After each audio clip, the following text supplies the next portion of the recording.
I went out to Afghanistan December last year, and I was there for 3 weeks from the 17th of December to around the 6th of January. And I was working with a group of young people called the Afghan Youth Peace Volunteers, and they're based in Kabul. And I got involved by being invited on a delegation which was being led by an American peace activist called Kathy Kelly.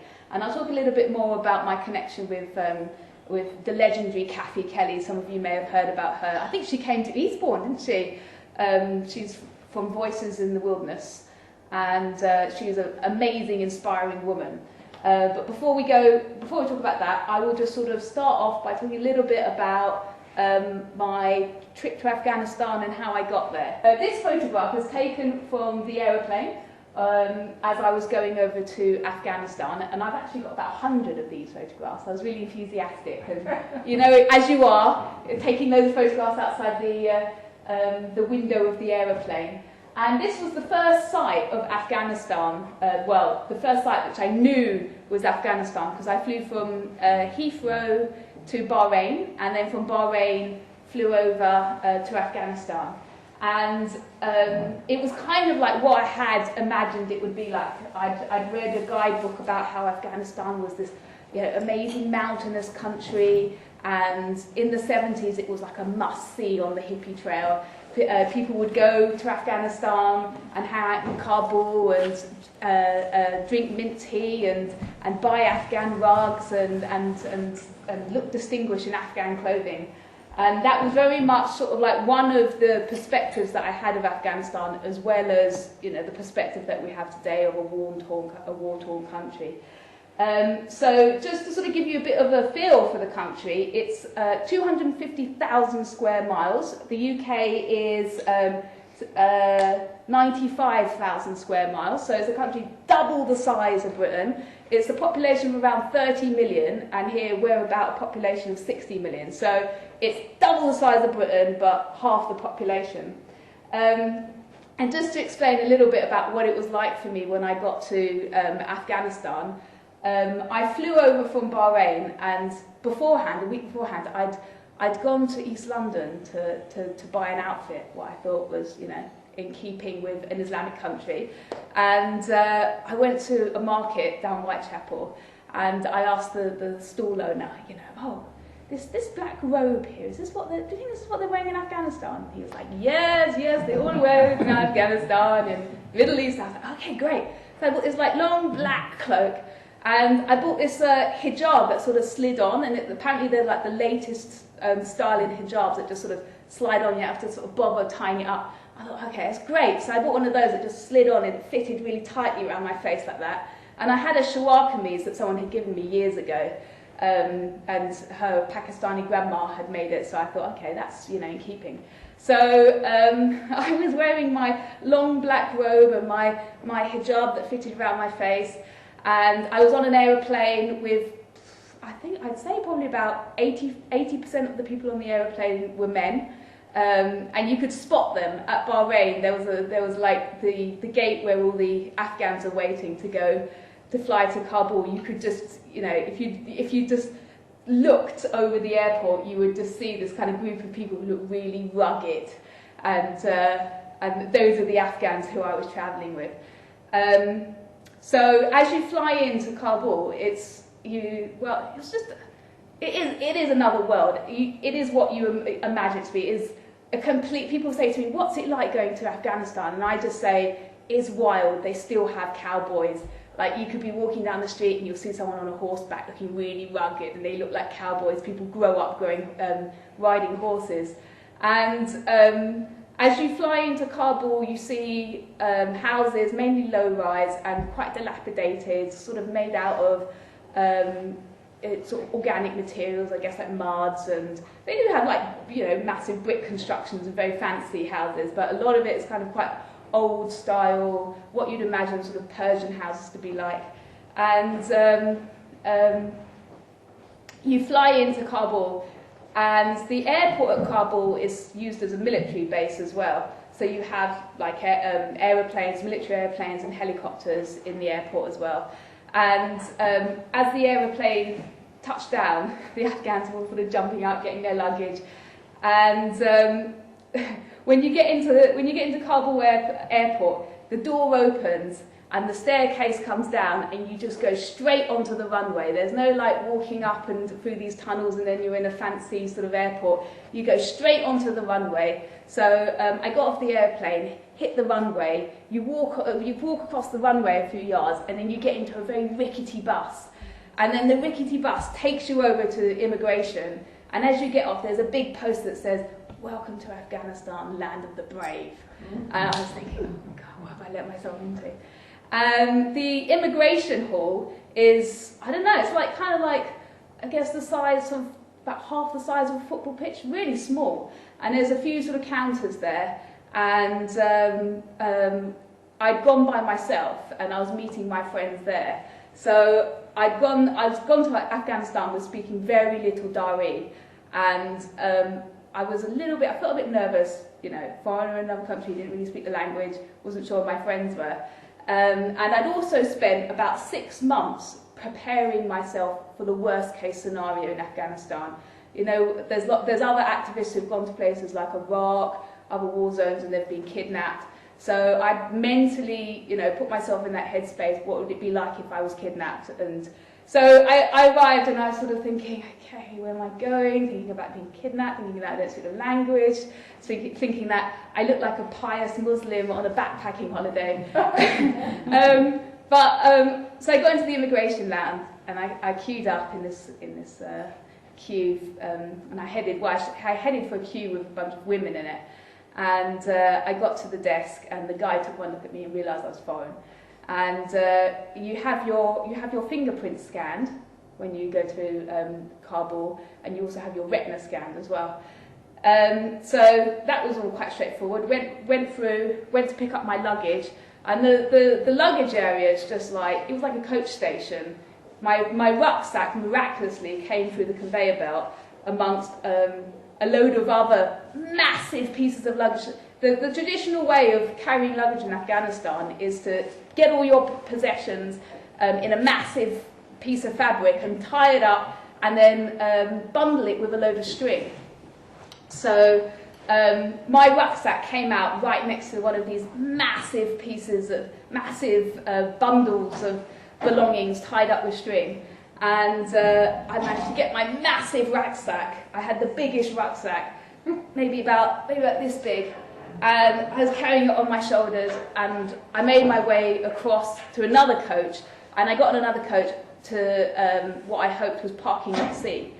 And as I got to parking lot C, you get off the coach, and by that time it was completely evening, and the air was really like thick and gloomy and kind of a bit grey, kind of greeny grey, and people were sort of standing around in this outdoor waiting area, and nobody was really saying anything.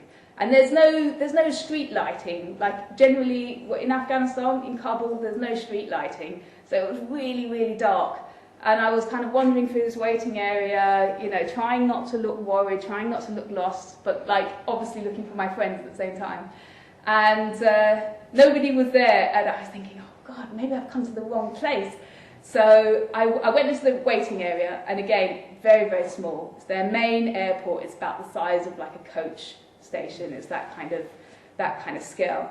And I was sitting in the coach station, and still nobody arrived. So I switched on my mobile phone, and I called Gabriel, who's over there, and I was like, Gabriel, I think I'm in Kabul, and I think I'm lost. And at that point, I turned around, and there was my friend Kathy Kelly, and I haven't been so pleased to see anybody in my life. And then soon, very, very, very shortly behind her were the Afghan Youth Peace volunteers as well. So just to explain a little bit about Kathy Kelly, I've known her for about 8 years, and she was initially in a group called Voices in the Wilderness, and they 10 years plus prior to the war in Iraq, they were taking medicines over to Iraq or other things that were banned under the economic sanctions. And so Voices in the Wilderness, Gabriel's a big part of Voices in the Wilderness UK. Maybe you can say something about it at the end. They were taking over medical supplies to Iraq, and eventually they were prosecuted by the American government for breaking economic sanctions, and they had a big court case, and one of the repercussions was that they had to change the name of their group to Voices for Creative Nonviolence. And she's been incredibly active. She's taken over 70 delegations to Iraq, and I think I was on the 7th delegation to Afghanistan. And Kathy Kelly, she's a living legend. I don't know how I can promote her more. People who go to her talks, the next day they'll give up their day job and join the peace movement and donate all their wealth to Kathy Kelly and the peace movement. She's an amazing individual. And I've had links with her for about 8 years. I've worked with a group who have collaborated on campaigns where they've done campaigns in the US and we've done campaigns in Britain, and so there's been like a sort of national link going on. And she came across this group, Afghan Youth Peace Volunteers, about 2.5 years ago. And the Afghan Youth Peace Volunteers, they are a group of young people who originated in Bamyan. And Bamyan is a rural province to the west of Kabul. It's one of the more peaceful provinces, but it's one of the most poorest provinces in Afghanistan. And it was it was initiated by this individual, Hakim. And he, believe it or not, he's in his 40s, and he is a Singaporean doctor.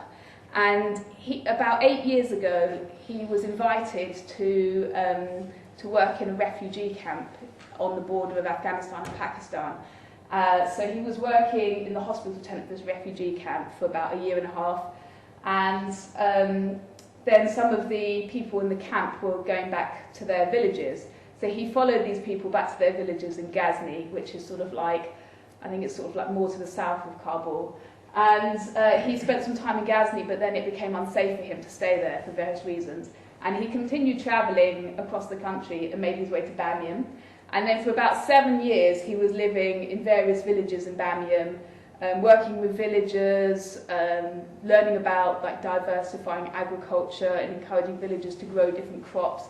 Bamyan, their staple is potatoes and wheat. And they have, most Afghans farm animals as well, herding, goat herding, sheep herding is a big thing over there. But he was working with villagers and encouraged them to diversify. He got them setting up wormeries, composting, which is sort of seen as seen as quite sort of wild in Afghanistan. And he got a lot of flack from some of the mullahs over there who he was growing. On one occasion, he was growing broad beans, and they thought, oh, he's a bit of a crazy. These broad beans are haram. These are against the Quran, and so he was getting a bit of flack off the mullahs in Bamyan for trying to sort of introduce modern techniques. And about 3 years ago, he thought, well, let's start a peace program in Bamyan and see if there were any young people who are interested in investigating peace. So he ran a 3-month peace program at Bamyan University. And a lot of the university students attended, and some of the younger local children attended the course as well. And after 3 months of these young people talking about peace in Afghanistan, the potential for peace, how the country would get there, the majority of students, all of which were university students, concluded that peace wasn't possible. And so that program disbanded. But there were a few individuals, younger, who were pre-university, who thought, well, maybe there is a potential in this peace in Afghanistan thing, and they decided that they wanted to pursue the avenue of peace. And they went on to form the Afghan Youth Peace Volunteers. And they were in Bamyan for over a year, and Kathy was taking delegations over to Bamyan. But then again, it proved unsafe for Hakim to stay there. The NDS were putting pressure on him, various different things. So they decided to move their group from Bamyan to Kabul. And Kathy came across them on one of their global days of listening. And you can phone them up.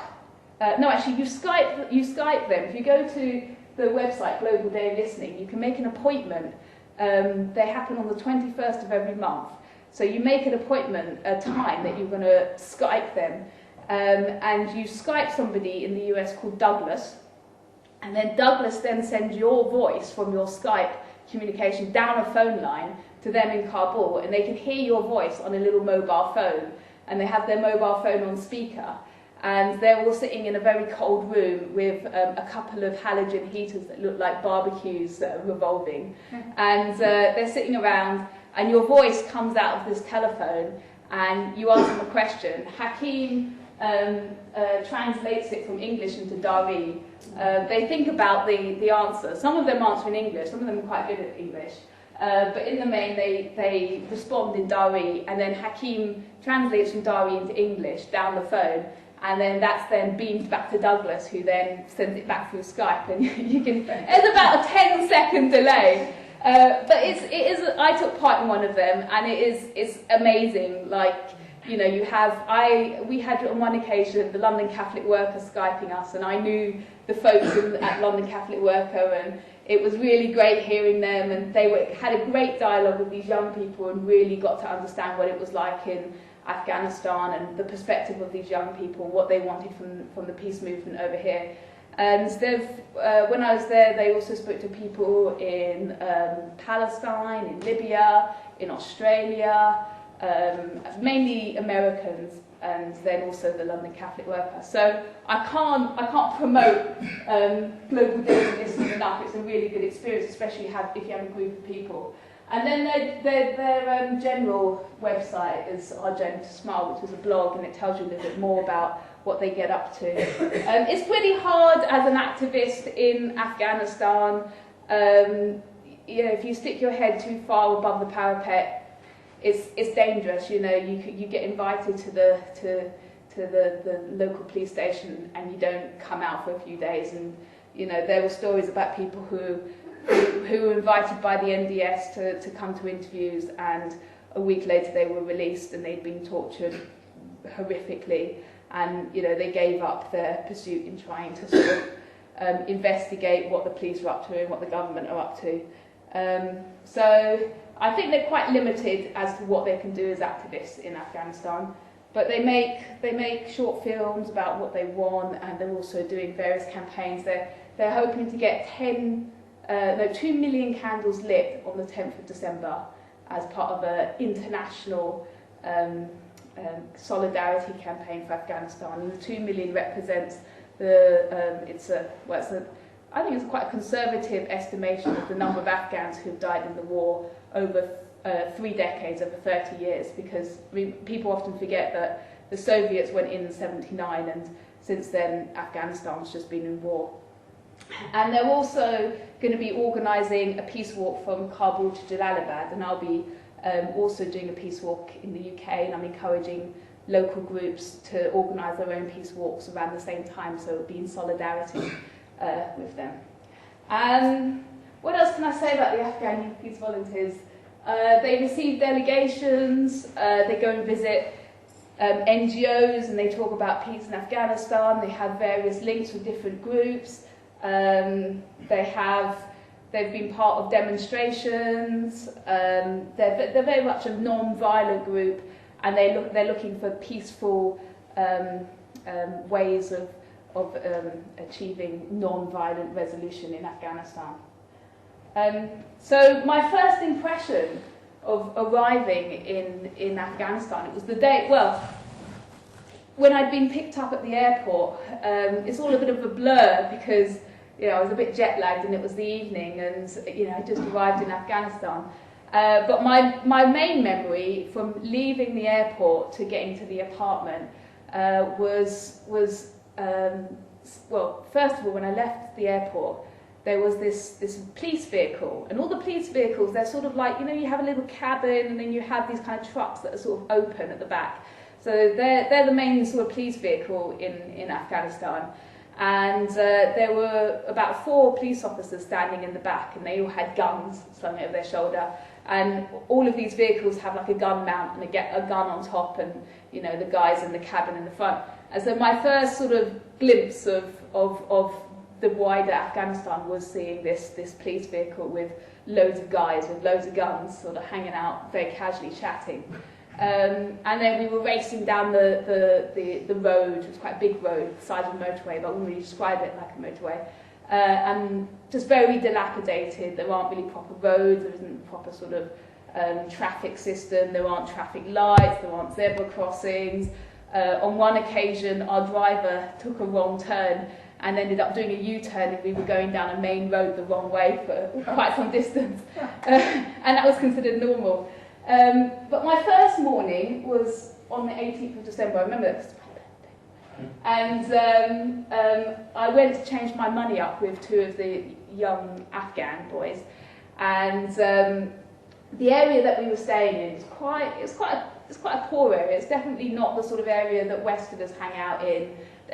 Afghanistan, well, Kabul is actually crawling with Westerners. You wouldn't think so, but there are a lot of people who are working in NGOs and working in security, Westerners, and it's big money over there. If you get a job in an NGO or with security, you're earning big bucks. So there's actually loads of Westerners over there, but you don't often see them. They're in very highly secured compounds.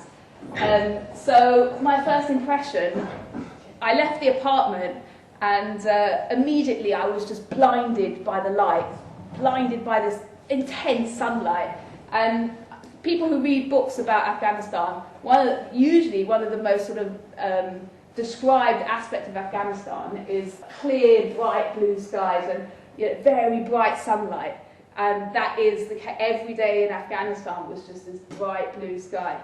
And I left the apartment. I was blinded by the sun. I couldn't see where I was going. It was so bright. And finally, after my eyes adjusted, I was then choked by the pollution. Kabul is one of the most polluted places I've ever been to. And I grew up in London, so it's like I was thinking, oh yeah, I'll be fine up in London. I'm used to pollution. Kabul is just off the scale.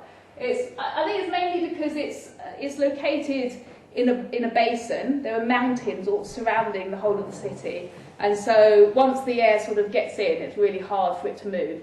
There are loads of cars in Kabul, and there's also the Americans have a weapons factory on the edge, and they're burning lots of sort of weaponry waste that's also going into the city as well. So it was unbelievably polluted.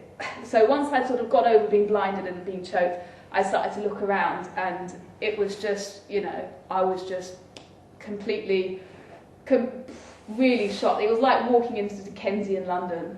I just thought, it's just off the scale.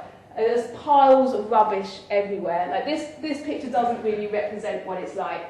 You walk down the streets and there are just piles of rubbish everywhere. And we put our rubbish out, and it was taken, but I don't really understand where it was taken or who it was taken by, because certainly there's just piles of rubbish everywhere. And then they have these ditches in Kabul, so you've got your pavement that you're walking on, and then you have your road, and there's no sort of concrete. Well, there's bits of concrete here and there, but the area we were staying in was like dirt tracks. And there are these ditches sort of that run in between the roads and pavements, and they're full of rubbish as well. And by the smell of it, there was sort of raw sewage being pumped into these ditches as well. It's not like it was like rivers of this sewage, but certainly there were obnoxious smells coming from these ditches. And you'd have to sort of, as you were crossing the road, you'd have to sort of jump over them and hope you didn't fall in. And then the other thing that struck me. Was just the lack of infrastructure. I usually at this point just remind everyone that America has spent $500 billion on the war in Afghanistan, and we've spent £18 billion, and still after 10 years of this country being occupied, that's longer than the First and Second World Wars put together, basic infrastructure in their capital city, such as rubbish disposal, such as clean water, the water that comes out of the tap, you can't drink it, sewage disposal, it's just not in place. This country, I don't know what I do know what they've been spending their money on, but they certainly haven't been spending it on basic infrastructure.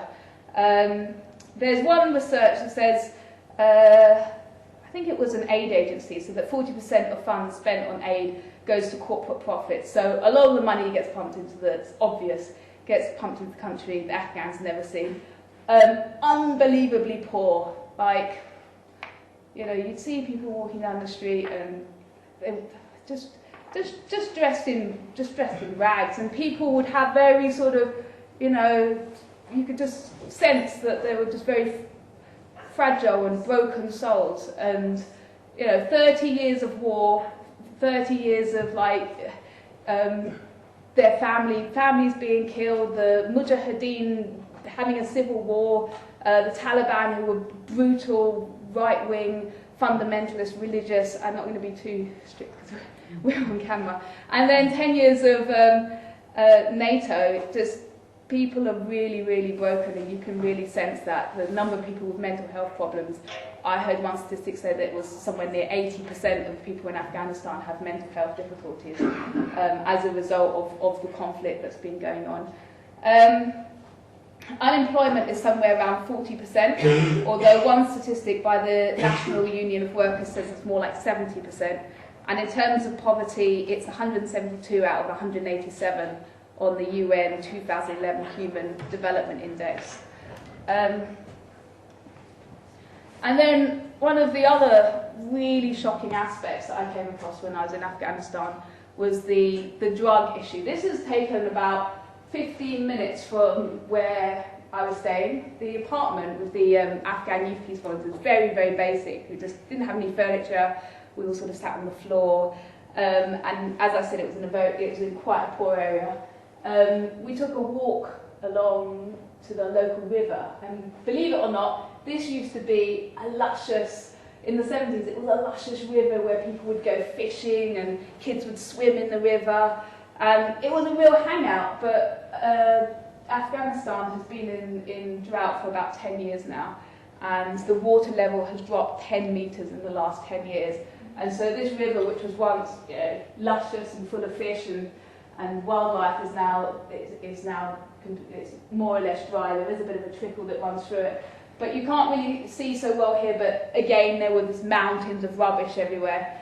And I was walking along with some of the guys from the youth volunteers and Hakeem, and there was a group of around 50 men in the middle of the basin of the river.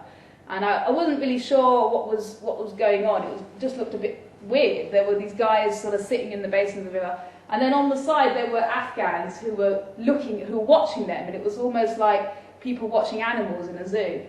And as we got closer, it sort of like transpired what was going on, and the guys in the middle of the river, it was their hangout for taking opium or heroin. And the situation in terms of drugs in Afghanistan since the Taliban are awful, but at least they managed to control the whole drug situation. But now the production of drugs has just gone through the roof. So like 80% of opium that you get in this country, heroin, is from Afghanistan, and 60% of that has already been processed into heroin before it leaves the country. So there's a massive drug industry. Karzai's brother, President Karzai, his brother is one of the leading drug barons in the country. A lot of the other people in government who are warlords, they're involved in the production and transportation of drugs. So it's a massive problem in Afghanistan, and it's one of the results of the ongoing war. So just to sort of I talk a little bit about my connection with Afghanistan, and in 2007 I came across an Amnesty report, which was published, I think, in October 2007, and it was about ISAF forces transferring Afghan detainees to the Afghan authorities. So countries like Denmark and the Netherlands and Canada and New Zealand and us, our soldiers were out, and if they captured any Afghans who they thought were insurgents, they would then hand them over to the Afghan authorities, who were then torturing them for confessions, and then those people were sent to court and convicted on the basis of those confessions gained through torture, or they were just transferred straight to court and then sentenced, and those people were then sent to NDS secret police facilities in various places across Afghanistan, and were tortured further, including electric shocks, beatings, noise, exposure to loud noise, sleep deprivation, stress positions. And I came across this report that said the NATO countries, advised that NATO countries should stop the transfer of detainees because the likelihood was these people were being tortured. So I teamed up with public interest lawyers in Birmingham, and they're very well known for bringing the Baha Musa case to the High Court, and he was the Iraqi hotel receptionist who was swept up by a load of British soldiers taken off to a military base, and over, I think it was something like 46 hours, was tortured and died as a result of 90 wounds to his body. And they brought that to the attention of the High Court, and the government were really slammed by what had happened to Baha Musa. It was made into a play and went to the tricycle. So that was one of their high-profile cases. So we took a High Court judicial review out against the British government, and after 2.5 years of having this back and forth with the government, where the government was saying, oh, we have to go through 70,000 documents at the MOD, and we have to make sure that we're not going to release anything that is going to jeopardise our security, and just basically dragging their feet over releasing documents, we finally got to court. And we had a 2-week case whereby my legal team presented an argument about what was going on in Afghanistan. It was backed up by reports and medical reports which collaborated that what prisoners were saying in terms of how they were tortured correlated with what medical professionals were saying. This is what happens when you are tortured. And the evidence was just, it was alarming. Like we got bits of paper that said things like prisoner X reported that he'd been tortured. He said, and then you just get whole paragraphs redacted, just big black boxes. And then you turn over and say, the worrying story continued, and then just another blacked out paragraph. And then I had these other 2 lawyers who were part of my legal team who, I don't know, they never really spoke to us, but they were part of my legal team, but they worked for the government. And we had 4 days of closed sessions whereby these 2 lawyers at the back who didn't say anything, they argued our case, and they were allowed to see all these redacted, blacked out paragraphs. But I couldn't see them, and my legal team, they weren't allowed to see them either. So there was this 4-day closed period of redacted information. And after 2 weeks of the evidence being heard, the High Court judges went away, and they came back and they were going, oh yeah, it's really worrying what's going on in Afghanistan. And we were hoping that they would slam the government and say, yes, this government's responsible for war crimes in Afghanistan, and it's breached international, the Geneva Convention by not looking after prisoners of war and all the rest of it. We were really hoping that would happen, but the judges came back and said it was really worrying, and recommended that Britain change its policy in Afghanistan in terms of transferring detainees. And they said that the facilities in certain areas in Afghanistan were deemed safe to transfer prisoners to. So in the media it was reported as a partial victory. In Canada, the same thing was kicking off, but about a year beforehand. And it was a much bigger case in Canada because it was a coalition government at the time. And there was this big question mark over when did Canada know about detainees being transferred and tortured, and were the Canadian government lying about it? And the Canadians take it quite seriously. I think they're a lot more honourable about the way they behave in war. And their former second in command in Kabul, Richard Colvin, he has a jaw-dropping statement you can look at on YouTube, and he basically puts his hand up and said, some awful things happened in Afghanistan, and Canada was responsible for it. This is an excerpt. As I learned more about our detainee practices, I came to a conclusion. They were contrary to Canada's values, contrary to Canada's interests, contrary to Canada's official policy, and also contrary to international law. The likelihood is that all the Afghans we handed over were tortured. We detained and handed over for severe torture a lot of innocent people. And the statement goes on, basically they just swept up people, farmers who were in the wrong place at the wrong time, and these people were sent off to NDS facilities and tortured. So since then, there's been a UNAMA report that was published at the end of last year that said that a lot of these NDS facilities in Afghanistan, people were still being tortured, and these were facilities that Britain has deemed safe. And various groups, including the Independent Afghan Human Rights Commission, were going into these facilities and interviewing detainees, and these detainees were reporting that they had been tortured. So we're going to have a re-investigation into what's going on in Afghanistan, and hopefully this time there'll be more of a punishing verdict on our involvement with war crimes in there. So just to talk a little bit about drones. This is Roz Mohammed, who's one of the Afghan Youth Peace Volunteers. He's 19, and he's from Vardakt, which is sort of like to the south of Kabul, and it's a very Pashtun area. Oh, and I didn't mention that actually about the Afghan Youth Peace Volunteers. One of the very unique aspects about the youth volunteers is that they're all from different ethnic groups. So you have Ali and Abdullah, they're Hazara, Faiz is Tajik, and Roz Mohammed is Pashtun. And so the only group that isn't represented there are the Uzbeks.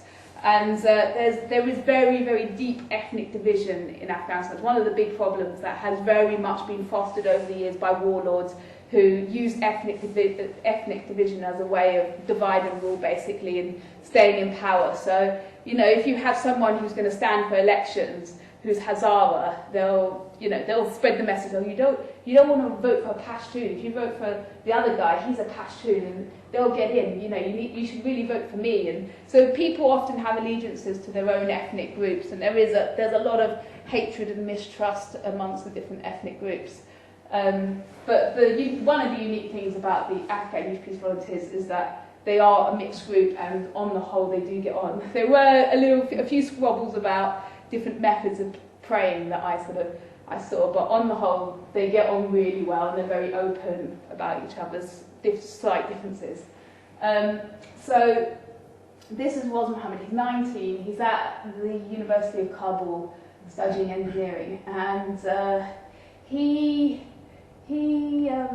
was telling me about his brother-in-law one day, and about 4 years ago, a drone aeroplane flew over their village and dropped a bomb on one of the houses, and it killed his brother-in-law and 4 other young men, all around the age of 25.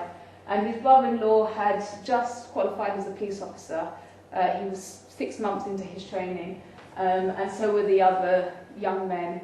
And the drone attack left Roz Mohammed's sister without a husband, and also Roz Mohammed's nephew without a father. There was a NATO investigation, but afterwards there was no explanation provided. There was no apology. There was no reparations for the family and their loss. And so I was in Afghanistan for only 3 weeks, and I immediately met somebody who had been impacted by a drone bomb attack. So just to recap on what are drones, they're these horrible little airplanes that fly around, but like, toy planes, and they kind of like, kind of make a really horrible noise, and they buzz around. And now they're developing drones that can be flown hundreds of feet up in the air, so you can't even see them or hear them when they're flying around. And they have these little cameras attached to them, and they're sort of heat sensor cameras, so you can see sort of people walking around, but they're heat blobs. And that image is beamed over to people in Nevada, believe it or not, in a desert in Nevada, sort of outside Las Vegas. And you have soldiers, American and British soldiers, in this base in Nevada who go into, they spend their lives at home, and 1 minute they're having their breakfast with their wives and kids, and then they go into the military base and they do their 9-to-5 job, and they're sitting at a screen looking at these people, looking at heat blobs walking around, and they get information from the ground forces in Afghanistan as to what's going on. And another guy is like controlling the plane. So usually there's 3 people in control of the drone. And if there's information that there's insurgents in the area, then they'll drop bombs on villages or on civilians, on children, and it's happening all the time in Afghanistan. The RAF launched its 200th drone strike in September 2011, and although we don't have a drone base here, we're operating drones from Nevada. And Britain is definitely responsible for 200 drone strikes. By mid-2012, this year, there's going to be a drone base in this country in Waddington, in Lincolnshire. And the Drones Campaign Network, they're trying to build a campaign around protesting against this drones base in Waddington and doing all they can to stop it from opening and disrupting it. But from mid-2012, it will mean that the UK will have 44 crews operating its armed drones in Afghanistan, keeping 3 drones in the air 24/7. And by 2015, the MOD would have spent £500 million on drone wars in Afghanistan. So it's a big thing. David Cameron, when he was in Afghanistan a year ago, he goes over for Christmas for to visit the troops, and he was actually over there when I was there. But the year before, he made this speech to the British troops, bragging that 124 Afghans had been killed as a result of drones. And since then he's been pressed to release the names of those individuals who have been killed, and those names have never been released. And Chris Cole, who runs the Fig Tree campaign, which is it's one of the leading campaigns against drones, he is involved in trying to get those names released. But after over a year, those names still haven't been released, and the likelihood is that they are civilians, and that, like Ros Mohammed's brother-in-law, and women and children. Just to say a little bit about aerial bombing, this is a picture taken by a photojournalist called Guy Smallman, and he took this a couple of days after a massacre in Granai. And Guy Smallman, he's been featured in Peace News quite a lot, and he was in Afghanistan when I was over there as well.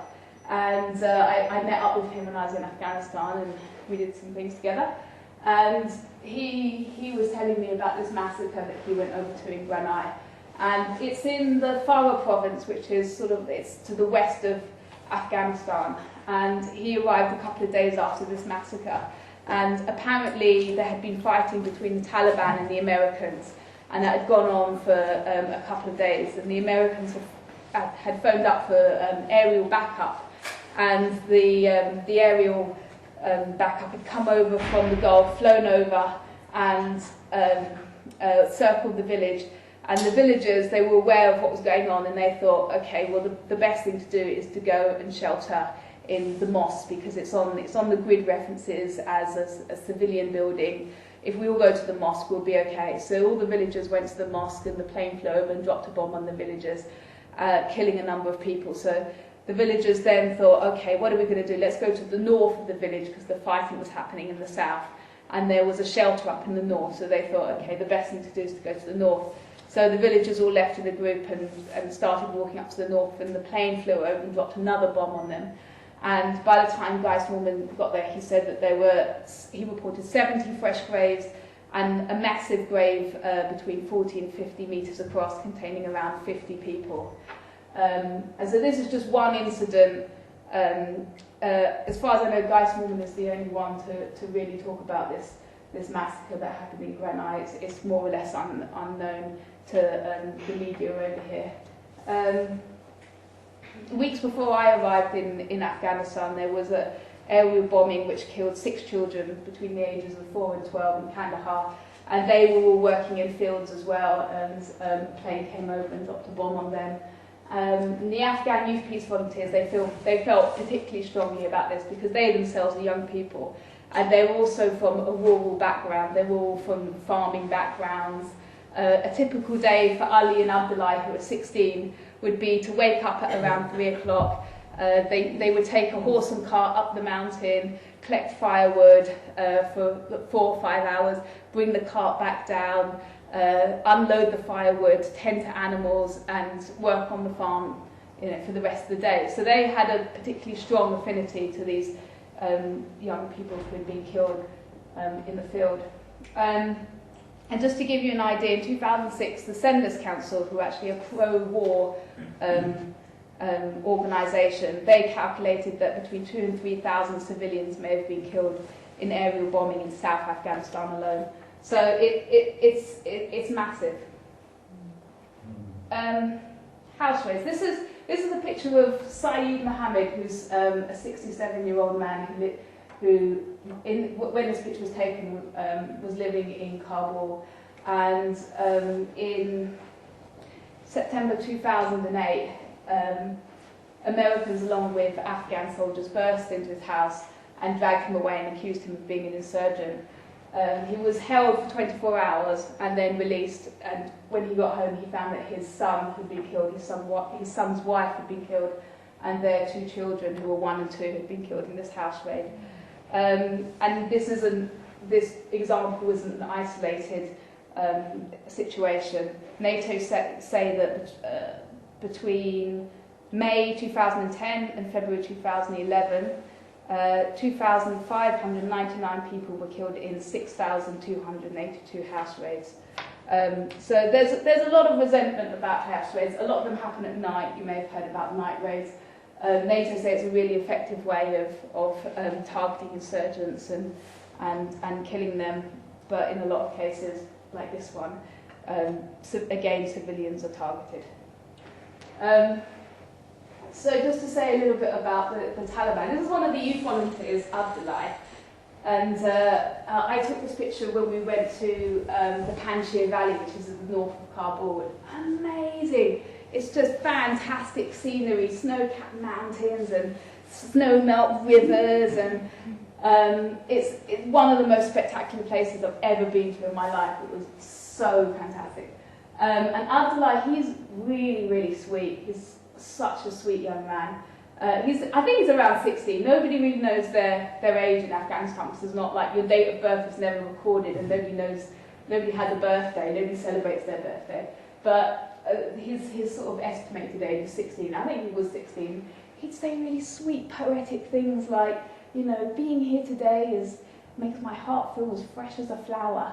And you might think, it's a bit sickly, but 16, it's just adorable, and he really meant it. And his English, he had the best English out of all the youth volunteers, so I would talk to him the most in English, but with the others you'd have to use a translator. So Abdullah I spoke to a lot, and his story, when he was 5, he was the village that he was living in was being attacked by the Taliban, and so his family made a plan to flee the village and to meet up elsewhere in Afghanistan when it was safe for them to do so. So he and his mum and his older brother, who was 15 at the time, and another brother, they all fled across the mountain tops, and the account does sound completely wild. It was like this whole loads of these villagers going across this mountain tops, and people falling down the ravines, and just the panic and to get out of this area that was being attacked. People just wouldn't stop to help people or rescue people from their falls, and it just sounds like this mad scramble across the mountainous region in Afghanistan. And he was carried on the back of his 15-year-old brother for several weeks until they reached a refugee camp in the south of the country. And their plan to meet up with their father never materialised, and it came to light that his dad had been captured by the Taliban and killed. So he has grown up without a father. You're considered an orphan in Afghanistan if you've lost one parent. And it's really hard if you're a widow, it's really hard in Afghanistan, because it's still not particularly acceptable for women to work, especially if you're sort of from a poor working class background. It's becoming more acceptable in Kabul for middle class women, but definitely not if you're poorer. So that's one example of someone in our group who had been affected by the Taliban. Ali, who's the other Hazara, he was nearly recruited as a child fighter, but luckily that didn't happen. And then Ros Mohammed, who we had heard from earlier, he's the Pashtun, and the Taliban are mainly made up of Pashtun. They're located on the whole. There's a big sweep of Pashtuns on the border of Afghanistan and Pakistan, and they're a tribe. They're a tribal group that's been there for centuries. And the border was drawn somewhere in the late 19th century by some British diplomat in India. It's called the Durand Line, and it was just sort of basically drawn right through the middle of this tribe. And as far as I can tell, these people don't really take much notice of the border, and they go back and forth all the time, because it's just been their tribal area for hundreds of years. And Ros Mohammed, he was telling us this story in a meeting. We had a meeting with somebody from a media NGO, and he was going on about, Pashtuns, they're awful. You can't trust a Pashtun. You give a Pashtun a gun and all he'll do is make a war. And it's just like, typical sort of from ethnic divisions, and you have these tribal differences. So it was typical sort of anti-Pashtun sentiment that this guy had. And Ros Mohammed, he's really sweet as well, very meek and quite humble, and he has a little bit of a stutter. And he was saying about somebody else in a village that he knew who he went off to university, and his parents had been killed in an aerial bomb attack. And when this young person returned, he asked around, why had this happened? Who has killed my parents? And there was no explanation, there was no apology, there was no reparations made. And this young guy, who was fairly apolitical, he wasn't particularly into fundamentalist Islam, hatred grew in his heart, and he ended up rising up and joining the Taliban and fighting to resist foreign occupation. So I think this is probably, it's not an unusual story that a lot of people today who are joining the Taliban have joined for feelings based on revenge because of what has happened to various family members. There's a 2007 survey commissioned by Canada's Globe and Mail newspaper, and they reported in this article that the typical Taliban foot soldier battling Canadian troops and their allies in Kandahar is not a global jihadist who dreams of someday waging war on Canadian soil. He knows or loves someone killed by a bomb dropped from the sky, and fervently believes that expelling the foreigners will set things right in his troubled land.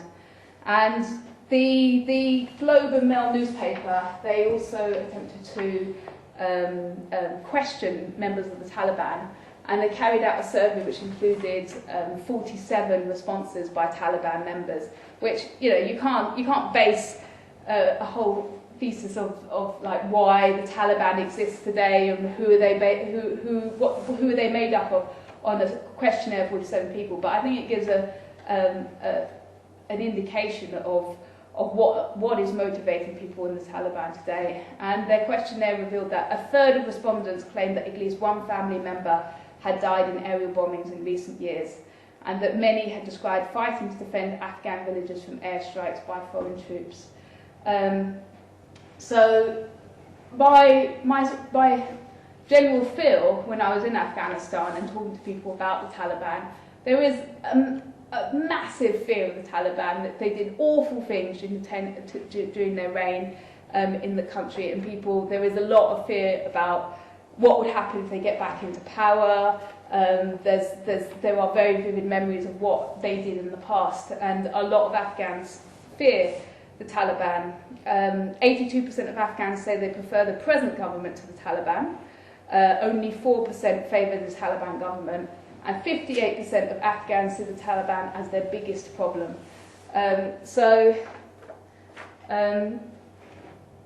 think generally people in Afghanistan, they don't like the Taliban, but it is a group, an organisation that has very much changed from 10 years ago, where they were a very fundamentalist Islamic group, and now a lot of the people who join up, they're fighting for revenge. They're not really fighting to install a strict Sharia law in the country. It's more about the Taliban are the main group who are resisting foreigners, and people are acting out of revenge because of what's happened to them personally.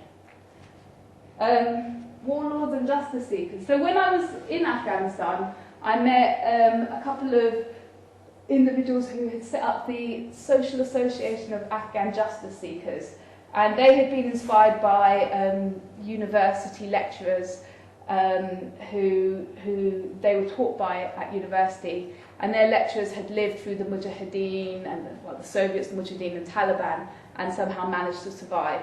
And they told them lots of stories about very brave Afghans of the past who had stood up for human rights and had tried to create peace in the country, and they were really inspired by that. So after university, they then went on to form this organisation. And they do various things like going to different villages and inviting people into usually closed rooms who have lost family members to the war, and people can come and meet and talk about their experiences and talk about their loved ones. And they also organise demonstrations. So this photograph was taken in Kabul last year, and they had organised this protest, and it was mainly attended by women and young people, and they have victims of war on placards, and they also put pressure on the government to release names of people who have gone into prisons and disappeared, and they want to know what has happened to those people, and names of people who have been killed by the government. So their work is generally about accountability and building a database, and also a support network for victims of war. And I had a really interesting meeting with them that lasted about 2 hours, and they were talking about the situation in Afghanistan and the government. And I asked one of the members, so, what is the situation with the government?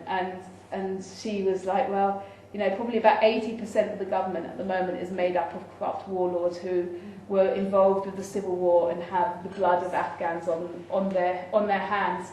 And just to sort of back that up a little bit, in 2010, Christian Science Monitor reported a new generation of Afghan warlords have risen since 2001 and attained wealth and power through NATO security contracts and lucrative construction deals. And they cite General Abdul Razik, who's received millions of dollars worth of US training equipment to train Kandahar police force.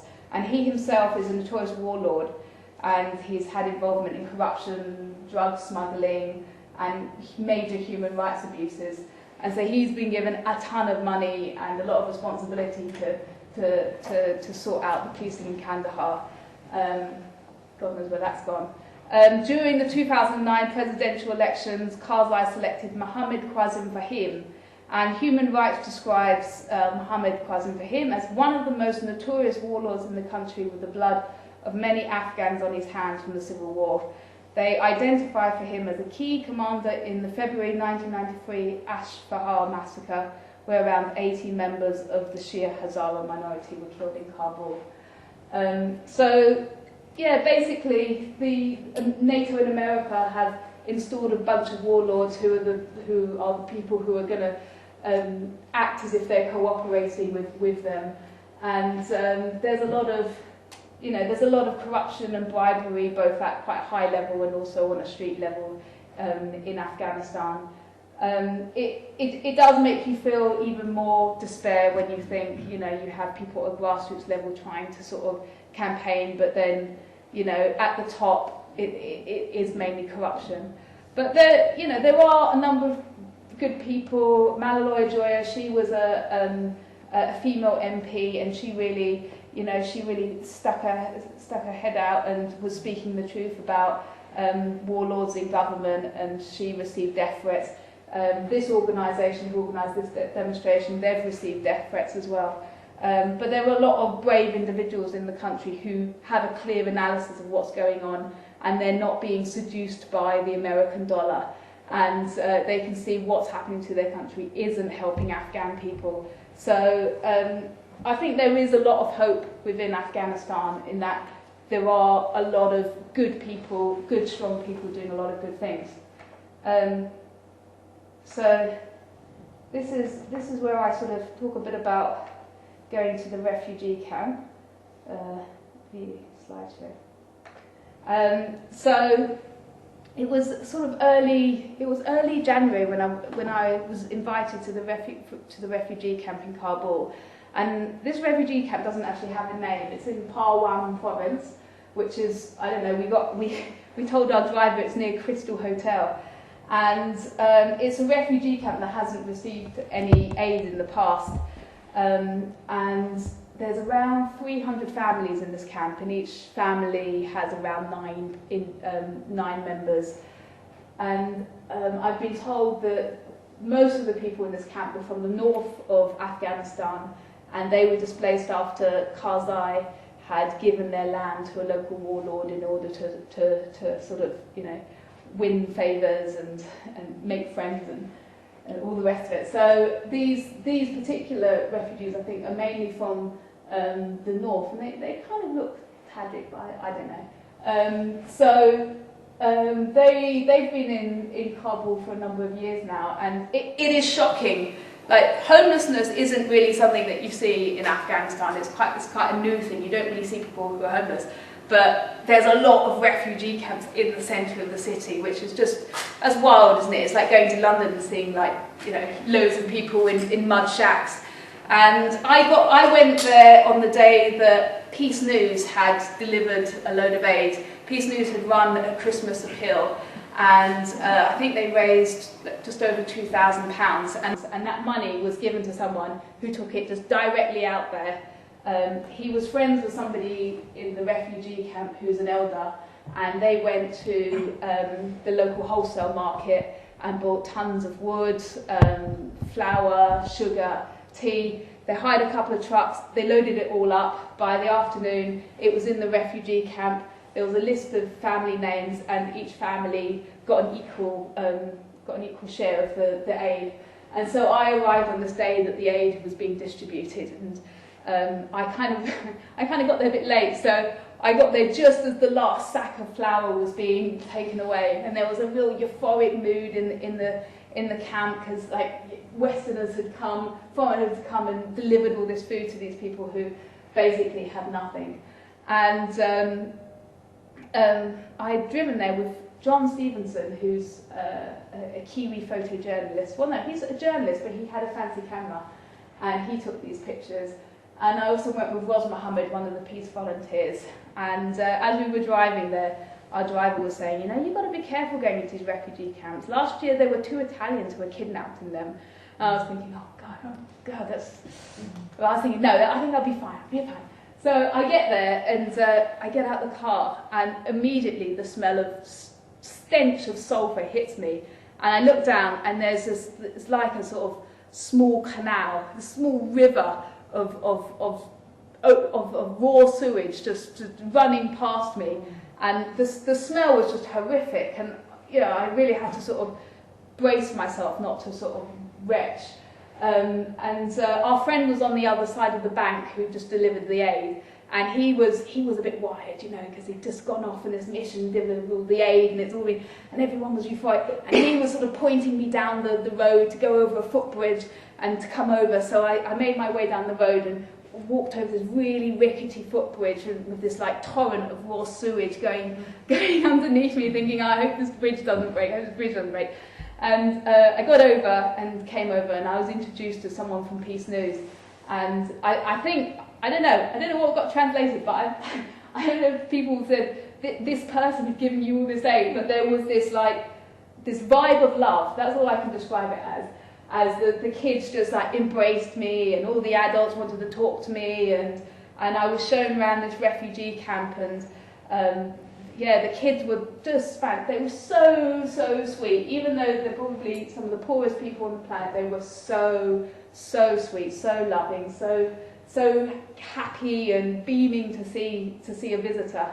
And I went into some of the houses, and they're basically, you know, they're mud shacks with tarpaulin on the top of them, and most of them don't have a means of heating. I think a lot of them have these stoves. It's quite traditional in Afghanistan to have these stoves and these big, like, these pipes that go out and then into a chimney. And there weren't any furniture, as you'd expect in these mud shacks. And I was invited into one of them by this widow called Medina, and she seemed quite sort of a little bit frantic by the time I got to her house, and she showed me in, and through a translator she was saying, look what I've got, I haven't got anything. And I looked around and there was just a pile of blankets in the corner of the room. And she was like, go and tell the people in England, go and tell them how poor we are. You're the only foreigner that's come here. Go back to England and tell everyone how poor we are. And so through the translator, I promised her that this was one thing that I would definitely do.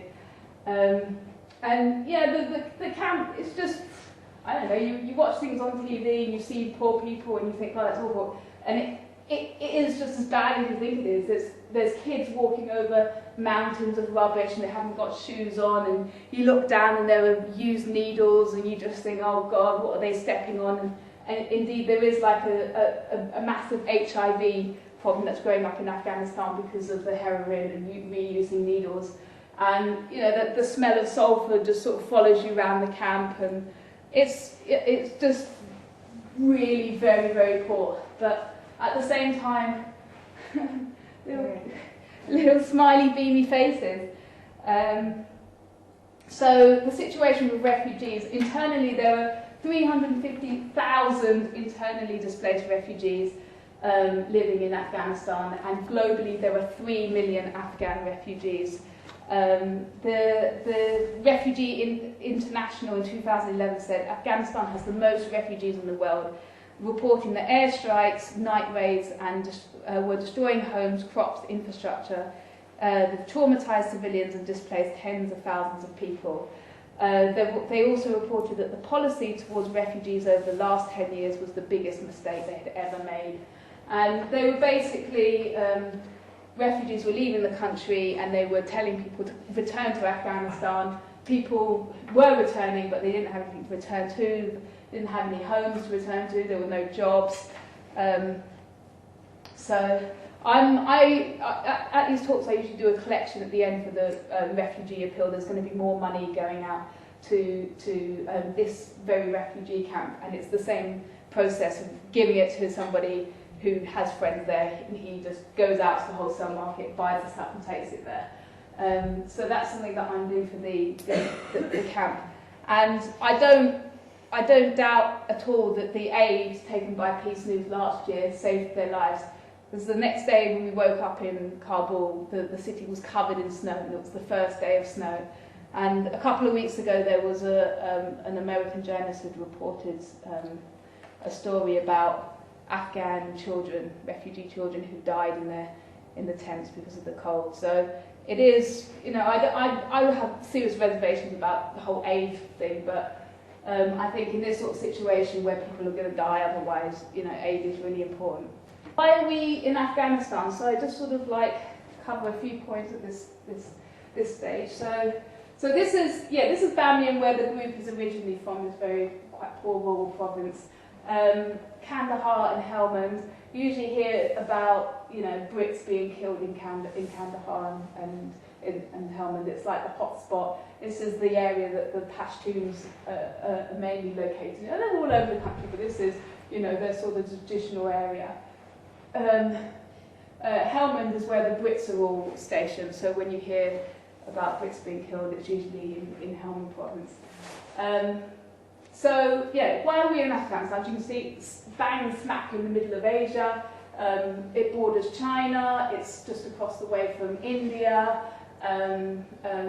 Initially, well, this is the third Anglo-Afghan war that this country's been involved with.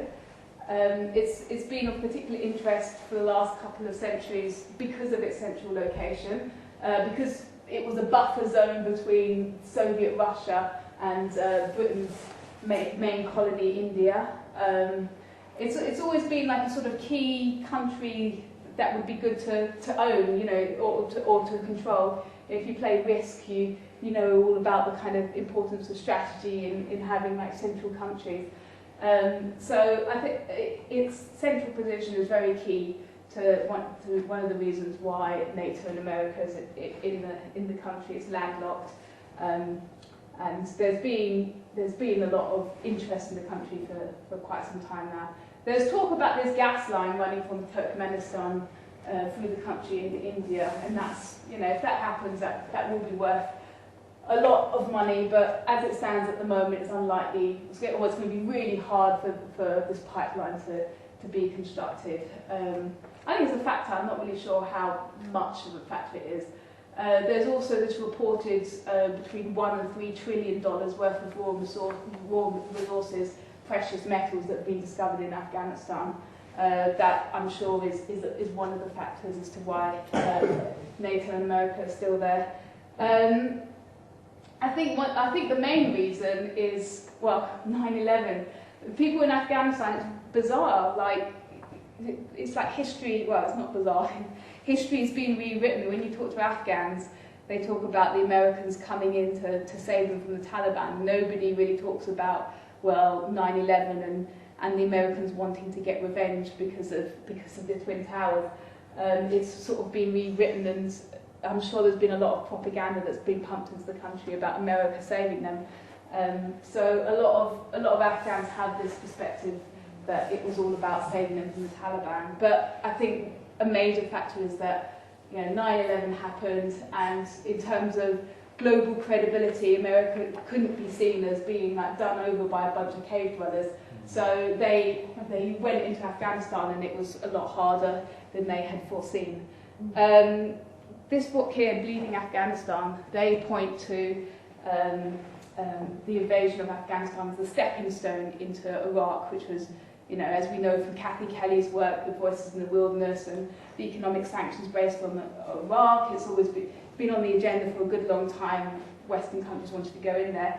But in 2001, it wasn't seen as publicly acceptable, so going into Afghanistan as the stepping stone and building up this whole thing about the war on terror, that was a good way of basically springboarding into other countries. As you can see, it's also next to Iran, which is definitely on the axis of evil agenda.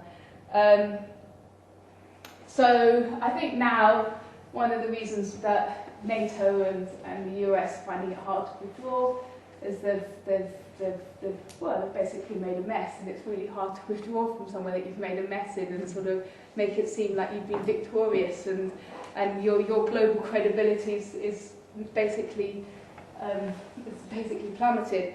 But I think there is a fear about energizing jihadists if they leave, and they've been seen as being of losing the war. Then there is a possibility it's going to energize extreme Islamists. And I think also NATO being in the country, it sort of like reinforces their existence, and the idea that there's a need for NATO to still exist and to be able to go into other people's countries. So what do Afghans want? This is a picture. This is very typical. You live off this bread when you go to Afghanistan, and it's fantastic. It's kind of sweet, and it's baked fresh all the time. You go to your local baker, and there'll be guys sort of sat round this big hole in the ground, and there's a fire, and they'll be making this bread, and they'll put the bread in the hole and bring it out, they'll scoop it out, and then throw it across, and then there it is in your bag, you're taking it home. And we would have bread at every single meal. I practically lived off bread. And as a vegan, I didn't do too well in Afghanistan. I lived off bread, rice, and noodles. But the bread was so good that I didn't actually mind, because it was fantastic. This is just a picture I took from a typical Afghan baker. So what do Afghans want? 77% of Afghans want an end to US airstrikes. 73% want to decrease US-led forces. So you can look at that and think, well, I think it probably means that Afghans don't like the activity of US forces, and they want that to change. 65% back peace talks. So, I mean, it's fairly obvious. We've been in war for 30 years now. Most Afghans want the war to end. 38% support the presence of US military, and I think that sort of reflects the fear of the Taliban. Where are the Taliban at? They're showing a shift away from their repressive rules and punishments, stuff about making women wear the burqa. They're sort of softening up on that, banning music. They are making signs that suggest that they're not going to, they're not so oppressive in regards to things like music and men having beards of a certain length. I don't think by any means you can trust the Taliban today, but that's sort of like where they are at the moment. 64% of Afghans thought the government in Kabul should negotiate settlement with the Taliban to allow the fighting to stop. So, although I think that there is this massive fear of the Taliban, there is an acknowledgement that peace is never going to be reached unless you dialogue with the Taliban, who aren't going to go away.